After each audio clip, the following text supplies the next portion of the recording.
So, all of you have heard of the Varaha avatar? Yes? If you have not, which country are you in? The Varaha avatar is when Lord Vishnu, right? He takes the shape of the boar, and then for some reason the earth is drowning in water. We don't know why and how. But the boar lifts the earth up and brings it out of the water, right? Saves the earth, so to speak, right? Now, that may be a fantastic story and all that, but check out the shape of the earth. What is it? It's round, right? Which means that more than 10,000 years ago, we knew that the earth was round. Yes? Which Europe only accepted once they saw the Apollo pictures from space, right? In fact, we call geography Bhugol, right? It is goal, round. Is it? It's not Bhutatte, right? Okay? It is Bhugol. Okay? So we knew a very long time ago that the earth was round. And then we call the earth Jagat. Jagat means what? Jiski gati hai wo, meaning that which moves. Right? So, we knew that the earth was round. We knew that it was not stationary, that it was moving. And this was thousands of years ago. Yes? Interesting, huh? Okay. Okay. Let's go a little bit into space. Now there is this star called Antares. Okay, Antares. Ares means Mars. Red. This is also a red star, so it is called Antares. We like Mars. Okay. Now it is the 15th or 16th brightest object in the sky. Alright. Yet our elders, our ancients, they called it Jeshta. Okay. Now what does Jeshta mean? You know what Jeshta means? Jeshta means the biggest, the oldest, the eldest. Now why would they call the 15th brightest object, meaning there are many more brighter objects than this star in the sky, why would they call it the biggest? Yes? Intuitively something that is brighter should be bigger. Yes or no? Right? But they called this one, the 15th brightest, they called it the biggest. Turns out they were right. It is 40,000 times bigger than our sun. In fact, it is one of the biggest objects known to man. Yes? Now, just imagine, you've got this group of people who have managed to name a star the biggest, and this was 5,000-7,000 years ago. Yeah? Which is just a point in the sky. Okay? Okay. Not done with stars yet. Heard about the Great Bear, the Big Bear constellation? Yes? Okay. So, we are interested in that star. Okay. It is actually not a star, it is two stars. Yeah. Now, this itself is a big deal. To figure out that that particular point of light in the sky is two stars. Okay. And it is called the Arundhati Vasishta. It's called Arundhati Vasishta. And in South India, there is a tradition where after marriage, yeah, the husband and wife are supposed to go out in the night and look at this particular star. Okay, now, funny tradition. Right? Okay. Now most twin star systems rotate like this, like one star is in the middle and the other star is going around it. This is definitely not the way a husband and wife should be. Isn't it? Right? But Arundhati Vasishta, this particular system moves like that. Now, first, to figure out that that is a twin star system. Second, to figure out that it rotates in this way and not in that way. This is not something which is easy or obvious, is it? Yes. Third, to do it without telescopes. Yeah. Okay, metallurgy. Dinesh is BTech Metallurgy from IIT Bombay. You know, there are these pillars which are rust proof in India. Do you know about them? The most famous one is in front of Qutub Minar. Yes, this is a 1,000-year pillar, 1,000 years old, and even the pollution of Delhi has not touched it. Yeah, it is still not rusting. yeah, and the other one, this is near Bangalore in Kollur, yeah, where there is 750 centimeters of rain a year, 6 to 8 months a year, and this has been there for 2,400 years, yeah, and it is rust proof, no rusting. About the second pillar, what is more interesting is it was not built by any expert. It was built by the tribal, the aboriginals of that area to welcome Adi Shankaracharya when he came to their village. Yeah.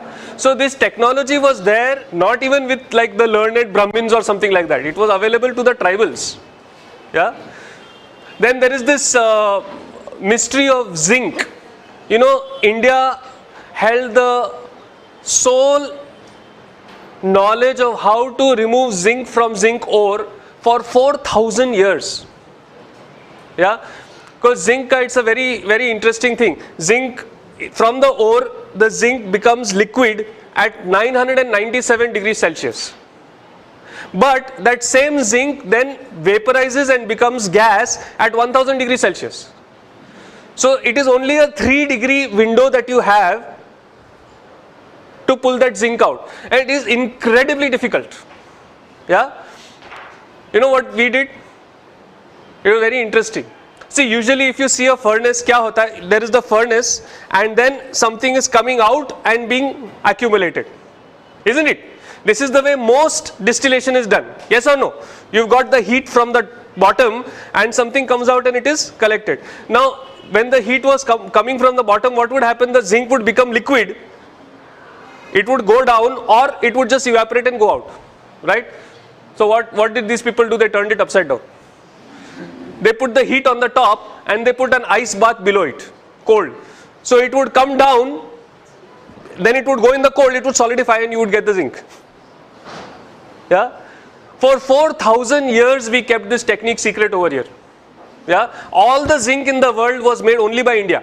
Nobody else could make it only. Yeah? Then one Chinese fellow stole it. Yeah?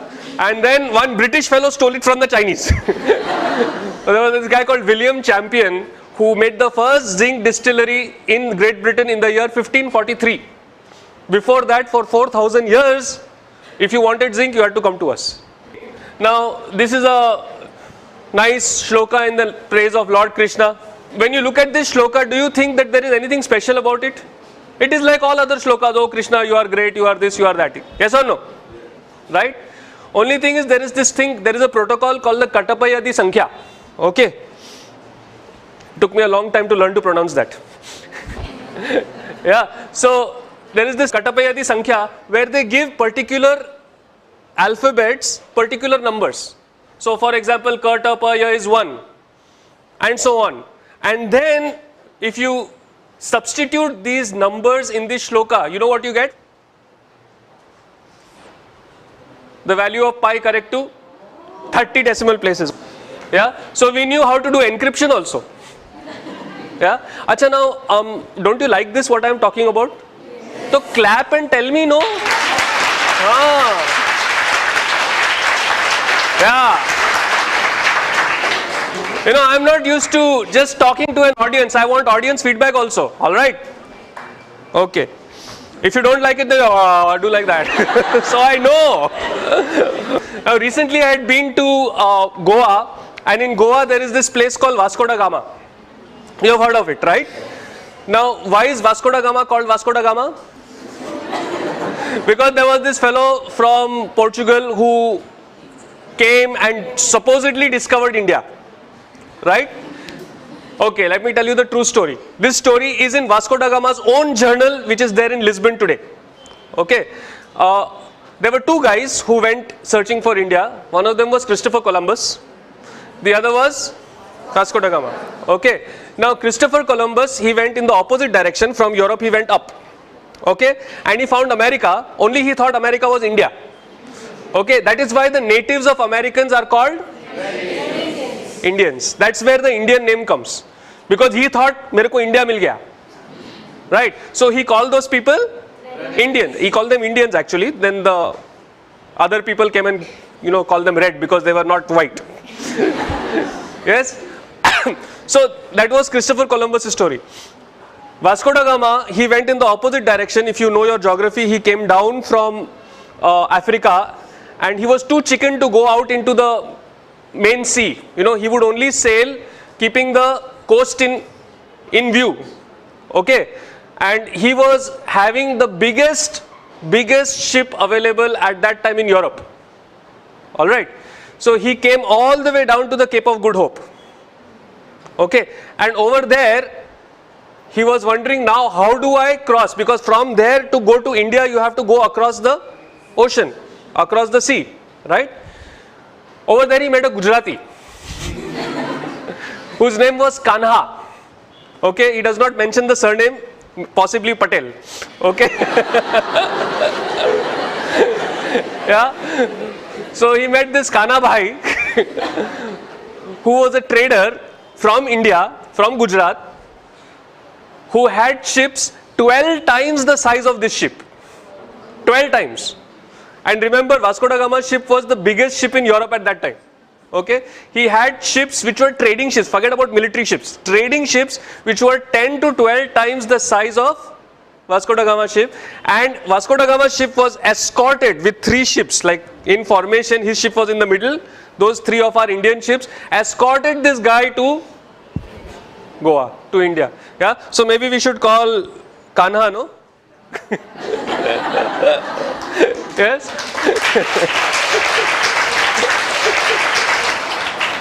No, I mean, we could go on and on and on. The amount of history, the amount of knowledge that this country had was phenomenal, absolutely phenomenal. Yeah, and what was even more phenomenal was these guys had this knowledge 5, 7, 10,000 years ago. Yes, when Europe was still, you know, using bow and arrow to kill deer, our people were distilling zinc. Yes. Now, how did they have this knowledge? Yes. No, there is only one reason.